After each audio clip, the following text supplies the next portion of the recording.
Well, you got to insult him. You got to dog him. You got to humiliate him. You got to do whatever you got to do to get him inside the ring. But that's what you got to do. Yeah, you remember George Washington from Rocky 5, huh? You remember when he told Tommy Gunn on how to get Rocky Balboa inside that ring? Huh? Well, that's what Bud Crawford needs to do. He got to insult, he got to dog, he got to humiliate Errol Spence. No more this little friendly, I talk over the phone type of shit. Nah, look. Bud Crawford, look. And Bud Crawford, he went to the Errol Spence fight versus Daniel Garcia. Shout out to Errol Spence for being Daniel Garcia the way he did. But it's not for you. It's not for Bud Crawford to sit on his ass. It's not for him to enjoy the show. You're there for business, baby. You're there for business. You got to call the man out. I know you. I mean, look, he's not going to go inside the ring. Of course, they got pandemic protocols and things of that nature. But you got to keep on barking. And I know people going to be like, yo, but Crawford already stepped up to him. And Errol Spence said he was a boss and things of that nature. And Errol Spence have done a couple of pay-per-views and stuff like that in which he could have had a fight with Bud Crawford. Blah, blah, blah, blah, blah, blah, blah. You want to keep, you want the fight? You got to keep chasing. You got to keep barking. You got to keep calling them out. Look, if you're going to go to a fight, it's not to sit in your ass and look cute. You got to keep calling them out. You stand up in your seat and you make sure the whole arena knows that you're going to call Errol Spence out. And if it's not going to be in the arena, you're going to wait for him outside the arena. You're going to go to the hotel room. You go to the hotel room, you're going to be right there under the sheets. Pause. But you're going to be everywhere Errol Spence goes. If he goes to a restaurant, you got to snatch his food and eat it in his face. You got to do that. You got to bark. You want that fight? You want that legacy fight? You got to be there in his ass at all times. At all times.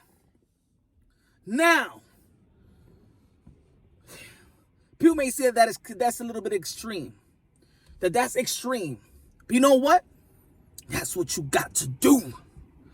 That's what you got to do if you want the fight. But it seems like both of these guys don't really want the fight. Errol Spence said in the post-fight interview, the post-fight conference, that he don't even know why Bud Crawford is there. Bud Crawford ain't doing no interviews and things of that nature. You know what? These guys just do not want to promote the fight. And you see how I'm hype? You know, I'm hype because I want to see Bud Crawford go after this guy at all times by any means necessary. Shout out to Malcolm X. By any means necessary. But you know what? If they don't want the fight as bad as us, then why are we getting hype? Why am I getting hype right now? While we have a bunch of channels out there, shout out to everybody in the YTBC making all these videos about Bud Crawford and Errol Spence. I said a long time ago that this fight is never going to happen. Never going to happen, yeah. It's never going to happen. And like I said before, there's a lot of fights in the history of boxing that should have happened in their respective era, and it didn't happen. It didn't happen. It happens in the sport of boxing. But all I'm saying is, Bud Crawford really want that fight. And you can't say, oh, I've tried anything. No, you got to keep on going. You got to keep on going. You got to keep on barking. You got to keep on barking until you get it. Look at Gabe Rosado. He got the Daniel Jacobs fight because he kept on barking and kept on barking. His mouth got him that fight. His mouth got him that fight.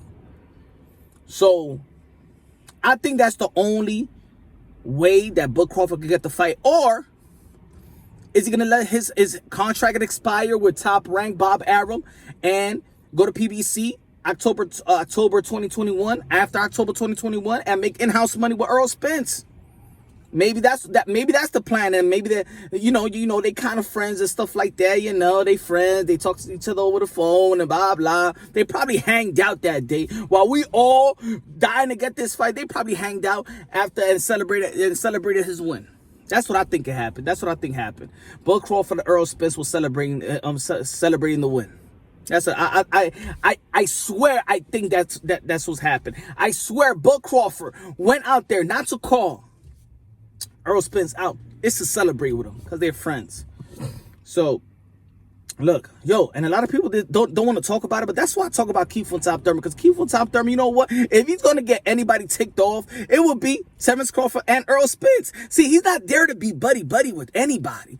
See, he's hated. Look, if you want to see Errol Spence get ticked off and loosen up that humbleness that he shows You know what? When they talk about Keith Thurman, that's when Errol Spence become a savage. You know what? I want to see Errol Spence and Keith Thurman. I want to see that because I want to see Errol Spence mad. I want to see that. I don't want to see this friendly stuff in the sport of boxing. It's getting kind of boring with this friendly stuff. No. Look, Terence Crawford, he didn't want to negotiate with Keith Thurman. He didn't want to negotiate. He didn't want that fight. He wanted Kell Brook. So let's keep it real with that. But yeah, get Keith Thurman, man, because at least he's gonna promote. At least he's gonna talk shit. At least he's gonna act like he wants to fight. And I know there's gonna be people out there, but what happened when he had the belt? He didn't want to fight. No. Hey, he fought Manny Pacquiao. How about that? He fought Manny Pacquiao, a fighter that everybody would have picked him, right? So that's irrelevant. So look, the welterweight division is one of my favorite divisions. It's still good, but you know what? This fight might not happen, and I'm not going to stress over it. If Bud Crawford really wants that fight, he got to keep on barking, or they got some business strategy. Him and everybody got together in PBC and be like, "Yo, my man, just take advantage of Bob Arum. Don't worry about it, man. We're gonna get that fight later on tonight." Why would you want to do the fight right now and give 30% or 40% of Bob Arum and stuff like that when you could wait and then make this massive money with us, in-house money? I mean, come on, let's be smart, Bud. And I think that's what happened as well. I mean, we all have conspiracy theory and stuff like that, but I think that's what makes the most sense. And that's why you don't see the enthusiasm. That's why you don't see nobody calling out, but why would they do a cross-promotion fight if they could just wait for the end of the year of 2021 and get that in-house money? At the end of the day, it's business. It's prize fighting. It's all about the money. Must be the money. No. Must be the money. Remember the Young Sanders? Y'all know about that prime time. Y'all already know, man. God bless. And on to the next. Let me know what y'all think about it. Leave the comment in the bottom. Y'all already know. Subscribe to the channel. Hit the notification bell. Get my updated videos. Oh, new episode 31 on the Smelling Salt podcast. The Smelling Salt podcast. You can see them in the description, in my description box. Check it out.